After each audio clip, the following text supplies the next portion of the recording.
Sam Fisher you knew is dead. America killed him, asked him to make one sacrifice too many, cross one line too far. This time we're going to be looking at Splinter Cell Conviction for the Xbox 360 here, and well, it's been a long time coming. Splinter Cell have been out of the game for quite a few years now, when the game have had its issues over time of being restarted, redone, and scrapped altogether, but finally they actually got their eggs in the basket and got a Splinter Cell game out here. And well, the story, which is kind of confusing if you have not been following the Splinter Cell game over the last couple years, or at least played the last one anyway. You take place 3 years after the events of Double Agent, with Sam Fisher caught being out of the echelon and looking for the people who killed his daughter, which it starts out as a revenge story, and then later on a little bit more of I must stop the terrorist from taking over story, and ended up being somewhat of a cop tease. But overall, besides the loose end that can get confusing from the name drops and whatnot, this is actually a pretty good story and a pretty good government conspiracy story. And it's pretty much easy to recommend the story, especially if you're a fan of such shows like 24, since it's really went down that rope.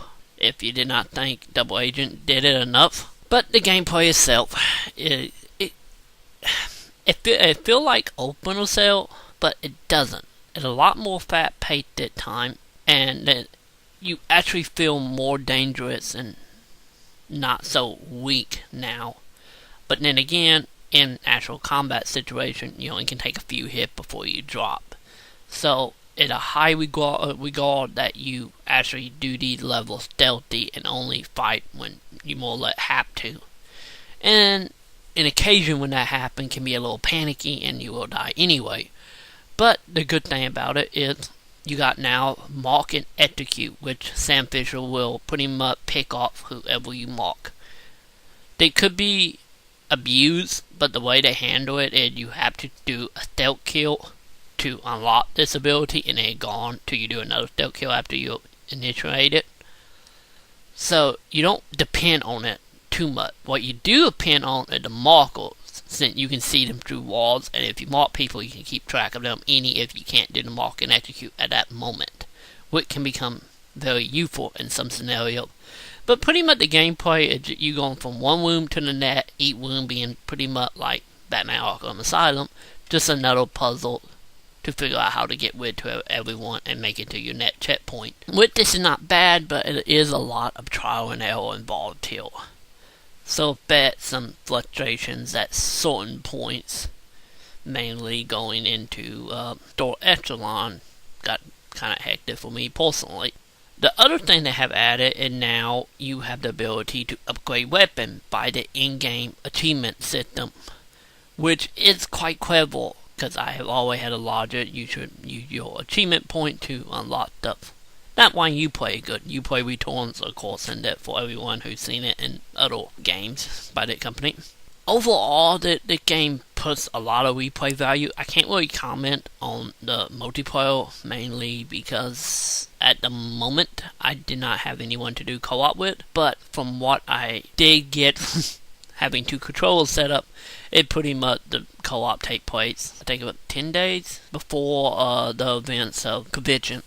Yeah, so overall, this is just a fantastic game. You know, if you're a Splinter Cell fan and worry about being lost in the shuffle of the new hip Sam Fisher, don't worry, this is still Splinter Cell. The only thing is a few things have been taken out, mainly like throwing bottles, and the stealth now or shadows can be pretty forgiving for you.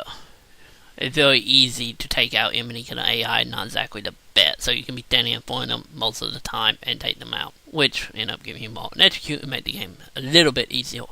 But yeah, as far as like the voice acting is concerned, everyone is great from beginning to end. The production values are all here. If some of the graphical detail do not hold up under very quote looking, and the AI is not the best, and a few glitches every now and again, like sticking in the level and dying for no real reason. Maybe that was just me. But overall, I give Splinter Cell Convention a 4 out of 5. So, you name me, I'm gonna go slap a bitch.